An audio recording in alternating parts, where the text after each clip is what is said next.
Hello बच्चा party. In previous class हमने देखा था exercise number 15 of chapter number 3 current electricity.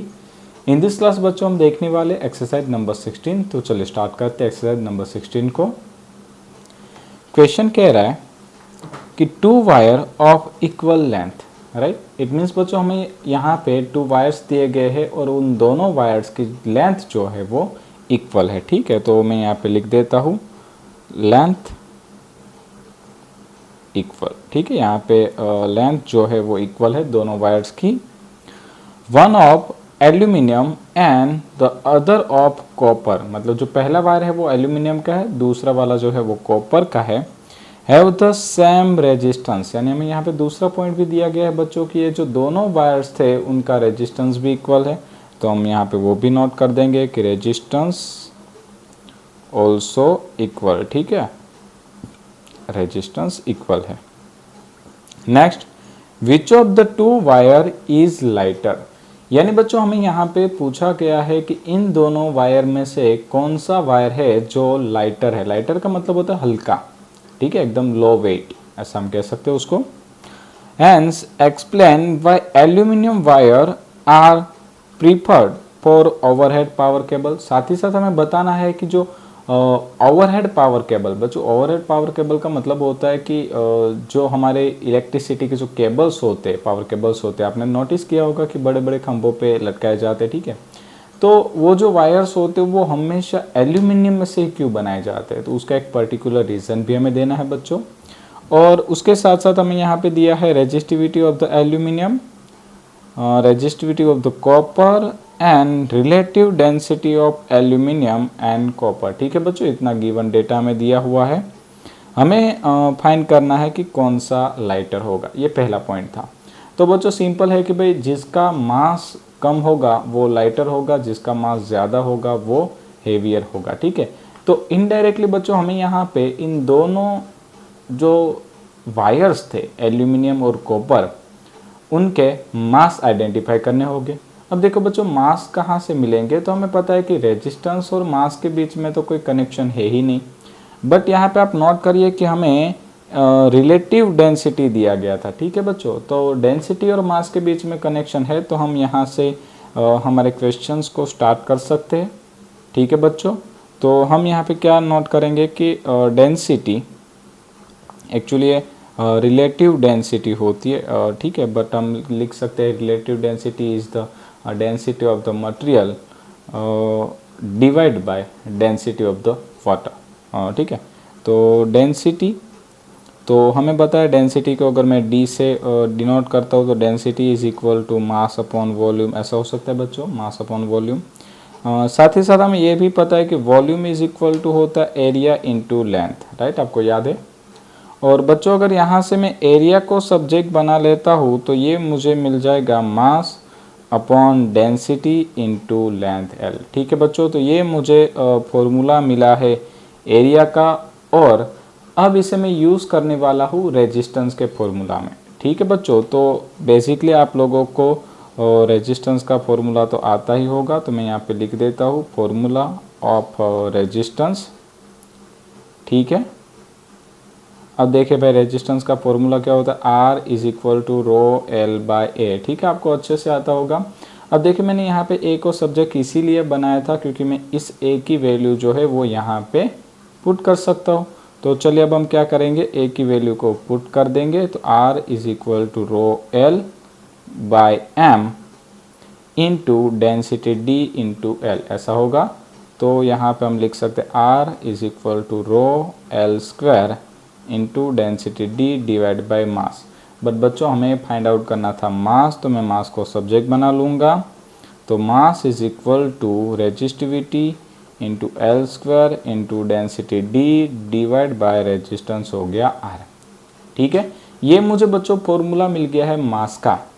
But फिर से एक बार नोट कर लीजिए कि यहाँ पे जो हमारी दोनों वायर की लेंथ थी वो इक्वल थी, साथ ही साथ हमारा रेजिस्टेंस भी इक्वल था। इट मीन्स कि ये जो दोनों क्वांटिटीज़ है वो हमारे लिए कांस्टेंट थी, दोनों वायर्स में ये क्वांटिटी कांस्टेंट थी, चेंज नहीं हो रही थी। तो मैं बच्चों यहाँ पे लिख सकता हूँ ना कि mass is directly proportional to resistivity and density. ठीक है, ऐसा नोट कर सकते हैं कि नहीं हम। ठीक है, क्योंकि ये जो लेंथ थी L² और ये रेजिस्टेंस था R, वो दोनों तो कांस्टेंट था। तो यहाँ पे आ गया mass is directly proportional to resistivity and density. और अगर मैं दोनों वायर्स की यहाँ पे कंपैरिजन लेता हूँ, ठीक है, तो हम यहाँ पे लिख देंगे मास कंपैरिजन ऑफ बोथ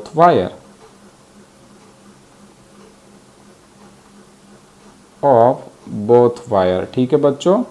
चलिए, तो सपोज हम क्या करेंगे कि यहाँ पे जो एल्यूमिनियम का वायर था उसे मैं कह देता हूँ उसका मास m1, जो कॉपर का वायर था हम उसके मास को कह देते हैं m2, राइट बच्चों। तो हम यहाँ पे क्या लिख देंगे m1 अपॉन m2। मैं यहाँ पे नोट भी कर देता हूँ ताकि हमें कोई तकलीफ ना हो। एल्यूमिनियम के लिए बच्चों हमने क्या लिया है 1, ठीक है, एल्यूमिनियम के लिए हमने कंसिडर किया है 1 और कॉपर के लिए बच्चों हमने कंसिडर किया है 2, ठीक है।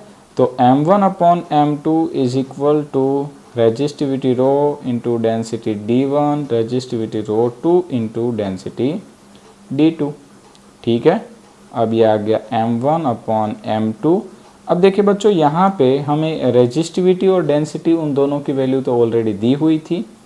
तो सबसे पहले हम 1 यानी कि एल्यूमिनियम के लिए बात करेंगे। तो आप देखिए एल्यूमिनियम की रेजिस्टिविटी कितनी थी 2.63 इंटू 10⁻⁸।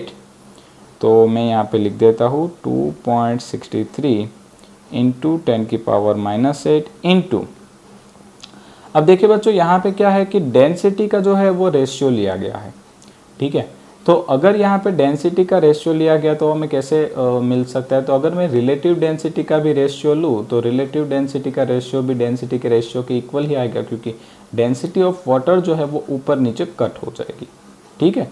तो मैं यहाँ पे d1 अपॉन d2 यानी यहाँ पे लिख सकता हूँ relative density of aluminium and relative density of copper. तो डायरेक्टली वैल्यू रखता हूँ, ठीक है।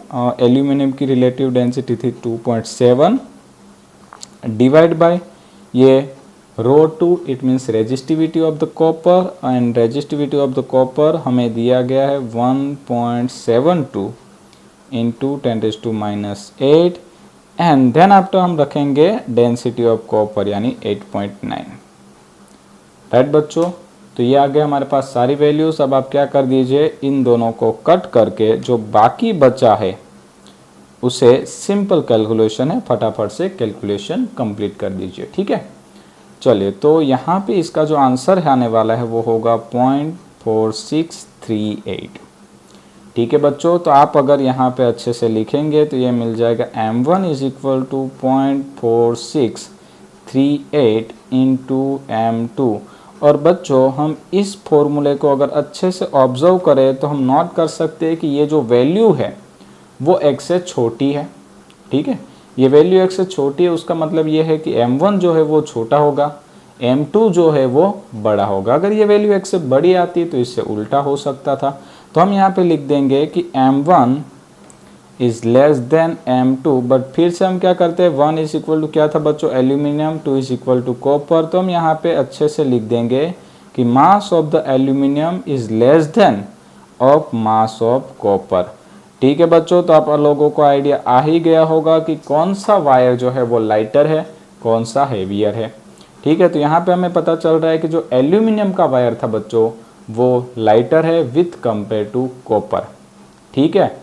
और आपको बता दूं कि इसीलिए जो हाई इंटेंशन लाइंस होती है, या तो हम कहेंगे कि ओवरहेड पावर सप्लाई केबल्स होते हैं, उनमें हम एल्यूमिनियम को ही प्रीफर करेंगे क्योंकि वो लाइटर है। क्योंकि अगर वहाँ पे हमने कोई हेवियर केबल यूज़ कर लिया तो मे बी पॉसिबिलिटी है कि वो वायर जो है वो अपने वेट के कारण ही ब्रेक हो जाए, ठीक है। तो ऐसा ना हो उसके लिए बच्चों हम वहाँ पे क्या प्रीफर करते हैं, एल्यूमिनियम का वायर, राइट। तो आई होप आपका जो कॉन्सेप्ट है अच्छे से कवर हुआ है। इन नेक्स्ट क्लास बच्चों हम मिलेंगे एक्सरसाइज नंबर 17 के साथ। Thank you.